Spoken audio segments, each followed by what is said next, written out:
Niyyuu jechuudha bakka sendi jedhu tana qaqqabdaniitiin hiriyoota keessanii fi lachuma shir gootanii taaptaap gootanii kan lammaffaa immoo irra caala membirii ta'a. Membirii yoo taatan laayiviin kun nama hunda bira ga'a. Itti aansuudhaanii aadi istoorii irra godhadha. Bakka sheerii kana gattuttaniitiin aadi istoor ka jettu jechuudha. Hundi keessanuyyuu aadi istoorii irra kaa'adha. Aadi istoorii irra kaa'attan nama hundaa bira ga'a waan ta'eef. Gattoon aadi istoorii irra godhadha. Warroonni jala kana jirtan hundi keessaniyyuu. Namni 7,000 jala kana jirtanii akkuma isin beektan jechuudha. Geemiin kun geemii mooyachuudha mooyamuudha osoo hin taane geemii gargaarsaati. Obboleetti teessan gargaaruu obboleetti teessan bira dhaabachuudha. Bakka obboleessaa bu'uu fi bakka haadhaa bu'uu fi bakka abbaallee bu'uu fi ni beektanii namni haadha hin qabne balbala cufantaa hin qabne namni haadha hin qabne hundi keessanuu ni beektanii. Akkasumas taansee namni abbaa hin qabne illee hundi keessanuu ni beektanii dabbaal jedhaa jiranii dabbaaliin ol galchi. Gatii kana ta'eef namni gatii haadhaa beekuuf namni gatii abbaa beeku guyyaa kanarraa ni hafa jedhee hin yaadu.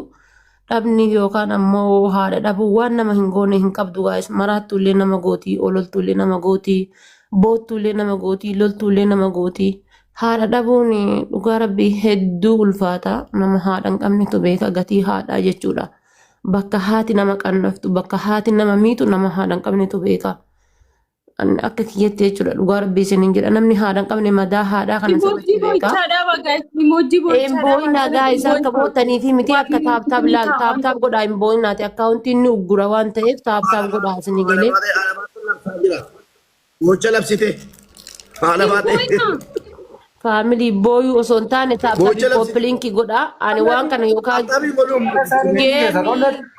ani wanni dubbadheef gaa'is laala ani wanni isinitti dubbadheef geemii yookaan mooyachuudha yookaan bashannanaa yookaan dhimma waan akkasii akka isinitti hin fakkaanne geemiin kun geemii gargaarsaati. Waan qabdanirraa irra qophaayaa fi qaqara hin yaadne illee yaadaa fi geemiin kun geemii geegessaa obboleettii keessaniiti isiniin jechuudhaaf waan kana dubbadhe malee haa boottanii fi miti jechuudha.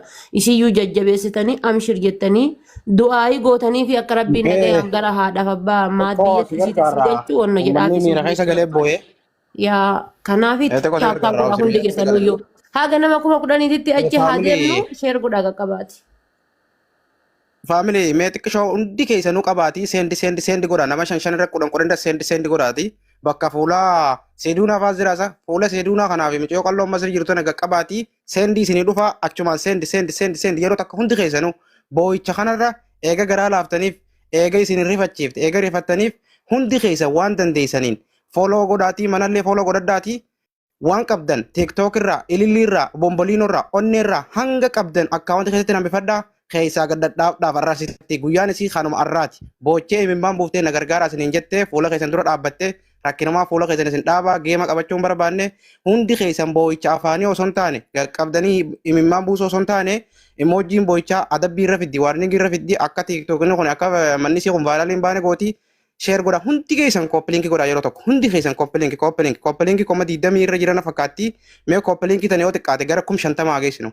Gara 50 geessinu koppiliinki tana sa'aatii qabnu fayyadamnee dubbannee isinirra gabbuuna itti muddaamee gisee takka hundi keessan kuma 20 irra jirraa itti muddaamee koppiliinki tana kuma 20 irra jira yalla hundi keessan qaqqabaati 50 goonee harraa buunu 50 galchinee harraa buunu silaa kuma 100 galchuu qabna kuma 50 isinirraa xiqqeessinee kuma 100 jenne takkoon utaalaa jirtanii kuma 27 jirtan yalla itti muddaa kuma 27 jirtan kuma takkaan utaaluu qabala. Dhibbaan osoo hin taane kum takkaan kum didduu innaateeti yattanii kan dhuftan hundi keessan koppiliinki godha. Kan Fatihaa mujaahidattanii namni dhuftan har'a guutuun keessan koppiliinki godha qaqqabaadha. Koppiliinki hundi keessan koppiliinki wanni fayyadamu koppiliinkiidha. Taaptaapiin miliyoona 2 geessee jirti. Qirna jedhan siniin jedhe. Let's go guys. Let's go. Oh my goodness. Yaa doktor filtara waa kam sirraa faaya. Mute. Doctor. Dari nama lese banata curabi jarai mari. Filter makan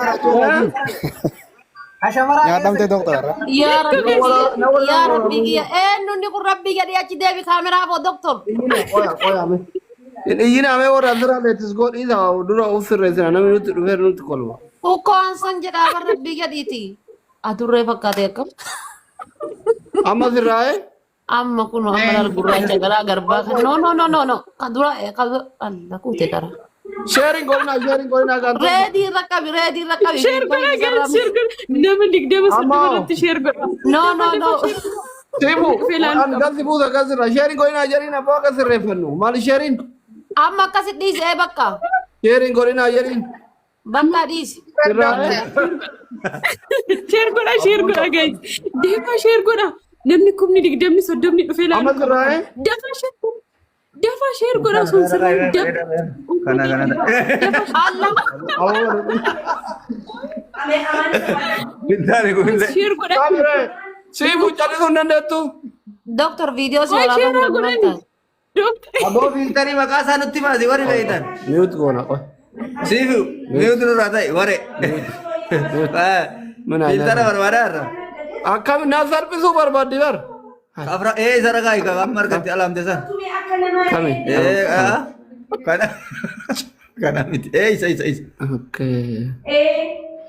Ammoo shamarran gootu kana na dhibe. Wannan qabu normal ka zeeroo tokko jira bar TikTok kiyyan. Waan akka zeeroo tokko hin jiru. Kunillee kana laatti.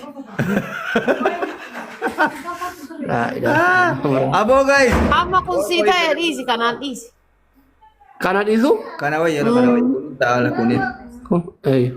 Sirraa Abbo dhiisi kanallee waan mataa gubbaa si zooraadha. Laayivii jira. Sila Mubarakin beekaa bar. Mubaarak amma itti fufi waraabaa. Amma nuu ta'e amma. Waan poostii goonu harkanne. Sirraa? Nutti kolfiti jedhani dollaggaa. Rabbi jedhiti liizanii wal fakkaatte kaa lubbuu. leezar ini. La amma sirraa warri koomentii maal jettan?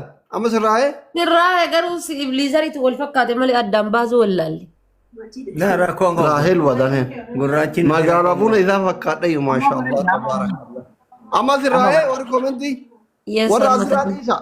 Ummanni Warra asirraa isin dhiisa warra asirraa asida jira amma Mubaarak xilaataa jaalibsaan xilaataa reediin akkasii siifuun daa'imaa ta'uu ofitti cal'isuu diddee urgoon akkasii usmiyyeen akkasii dabbaan haadha faatee kanneen hin dhagayina siifuun daa'ima isii qofa namni qulqulluun cal'isuu yoo hin didde akka daa'imaa bootti.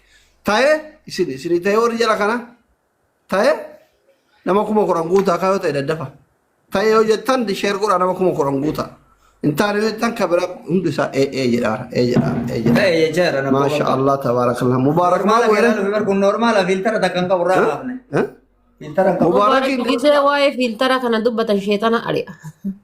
Mubaarak moo mataan isaatu filtarii kanaaf abawaa wayyaa kenni kaa diyaasbooraa kaayiroon Dubaayii qabdu si galchina giftara kenna guddaa galcha Mubaarakiin deebisa namni biraa hoo Ababaa ol darbe irra deebi Mubaarak. namni biraa Memberii ta'a faamilii memberii abbaa takkaan taatanii irra caalaan keessa memberii ta'a faamilii. amma namni kuma qoranii asirtan kun walii dabarsa hundi keessan sheer godha hundi keessan yeroo 5 yeroo 10 walii sheer godha. Memberiin jechuun kun waan mataa aslii gubbaa wilwil jettu tana laalaa ila kun ishii tana jechuudha. Memberii isinii kenna.